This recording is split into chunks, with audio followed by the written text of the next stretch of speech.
এক চাষি খেতে ধান কাটিতে কাটিতে একখানা আয়না কুড়াইয়া পাইল। তখন এদেশে আয়নার চলন হয় নাই, কাহারো বাড়িতে একখানা আয়না কেহ দেখে নাই। এক কাবুলিওয়ালার ঝুলি হইতে কি করে আয়নাখানা মাঠের মাঝে পড়িয়া গিয়াছিল। আয়নাখানা পাইয়া চাষি হাতে লইল। হঠাৎ তাহার উপরে নজর দিতেই দেখে আয়নার ভেতর মানুষ। আহা, এ যে তাহার বাপজানের চেহারা। বহুদিন তার বাপ মারা গিয়াছে। আজ বড় হইয়া চাষির নিজের চেহারাই তার বাপের মতো হইয়াছে। সব ছেলেই বড় হইয়া কতকটা বাপের মতো চেহারা পায়। তাই আয়নায় তাহার নিজের চেহারা দেখিয়াই চাষি ভাবিল সে তাহার বাবাকে দেখিতেছে। তখন আয়নাখানাকে কপালে তুলিয়া সে সালাম করিল, মুখে লইয়া চুমো দিল। আহা বাপজান, তুমি আসমান হইতে নামিয়া আসিয়া আমার ধান ক্ষেতের মধ্যে লুকাইয়া আছো। বাজান, বাজান, ও বাজান। চাষি এইভাবে কথা কয় আর আয়নার দিকে চায়। আয়নার ভিতর তাহার বাপজান কতই ভঙ্গি করিয়া যায়। চাষি বলে, বাজান, তুমি তো মরিয়া গেলে। তোমার ক্ষেত ভরিয়া আমি সোনা দীঘা ধান বুনিয়াছি, শাইল ধান বুনিয়াছি। দেখো দেখো বাজান, কেমন তারা রোদে ঝলমল করিতেছে। তোমার মরার পর বাড়িতে মাত্র একখানা ঘর ছিল, আমি 3খানা ঘর তৈরি করিয়াছি। বাজান, আমার সোনার বাজান, আমার মানিক বাজান। সেদিন চাষি আর কোনো কাজই করিল না। আয়নাখানা হাতে লইয়া তার সবগুলি খেতে ঘুরিয়া বেড়াইল। সাঁঝ হইলে বাড়ি আসিয়া আয়নাখানাকে কোথায় রাখে? সে গরিব মানুষ, তাহার বাড়িতে তো কোনো বাক্স নাই। সে পানির কলসির ভেতর আয়নাখানাকে লুকাইয়া রাখিল। পরদিন চাষি এ কাজ করে ও কাজ করে, দৌড়ায় আবার বাড়ি আসে। এখানে যায় সেখানে যায় আর দৌড়াইয়া বাড়ি আসে। পানির কলসির ভেতর হইতে সেই আয়নাখানা বাহির করিয়া নাড়িয়া চাড়িয়া দেখে আর কত রকমের কথা বলে। বাজান, আমার বাজান, তোমাকে একলা রাখিয়া আমি এ কাজে যাই ও কাজে যাই, তুমি রাগ করিও না। দেখো বাজান, যদি আমি ভালো মতো কাজ কাম না করি তবে আমরা খাইব কি? চাষার বউ ভাবে, দেখো রে, এতদিন আমার স্বামী আমার সাথে কত কথা বলিত, কত হাসি তামাশা করিয়া এটা ওটা চাহিত, কিন্তু আজ কয়দিন আমার সাথে একটাও কথা বলে না। পানির কলসি হইতে কি যেন বাহির করিয়া দেখে আর আবল তাবল বকে। ইহার কারণ কি? সেদিন চাষি ক্ষেত খামারের কাজে মাঠে গিয়াছে।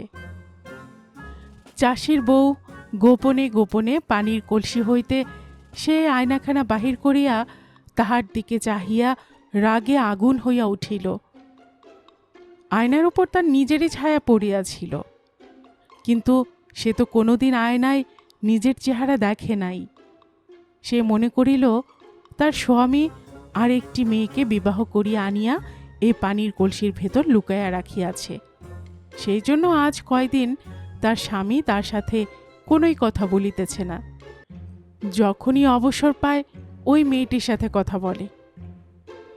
হাসুক আগে মিনসে বাড়ি, আজ দেখাইব এর মজা। একটি ঝাঁটা হাতে লইয়া বউ রাগে ফুলিতে লাগিল। আর যে যে কড়া কথা স্বামীকে শুনাইবে মনে মনে আওড়াইয়া তাহাতে শান দিতে লাগিল।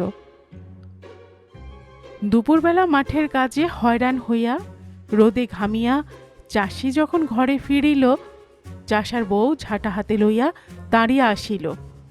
ওরে গোলাম, তোর এই কাজ? একটা কাকে বিবাহ করিয়া আনিয়াছিস? এই বলিয়া আয়নাখানা চাষির সামনে ছুঁড়িয়া মারিল। করো কি, করো কি, ও যে আমার বাজান। অতি আদরের সাথে সে আয়নাখানা কুড়াইয়া লইল। দেখাই আগে তোর বাজান।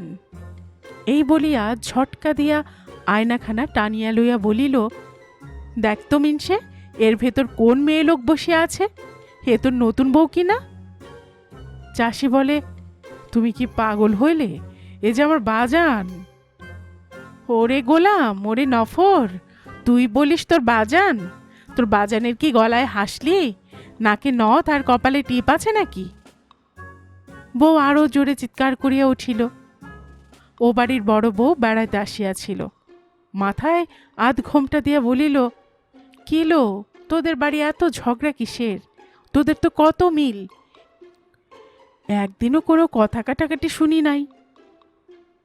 চাষির বউ আগায় আসিয়া বলিল, দেখো বাবুজান, আমাদের মিনসে আরেকটি বউ বিবাহ করিয়া আনিয়া পানির কলসির ভেতর লুকাইয়া রাখিয়াছিল। ওই সতীনের মেয়ে সতীনকে আমি পা দিয়া পিষিয়া ফেলিব না? দেখো দেখো দেখো বাবুজান, এই আয়নার ভেতর কে? ও বাড়ির বড় বউ আসিয়া সে আয়নার উপর মুখ দিল। তখন দেখা গেল আয়নার ভেতরে দুইজনের মুখ।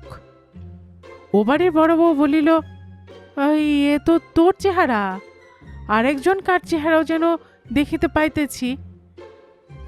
চাষি বলিল, কি বলেন বাবুজান, এর ভেতর আমার বাপজানের চেহারা।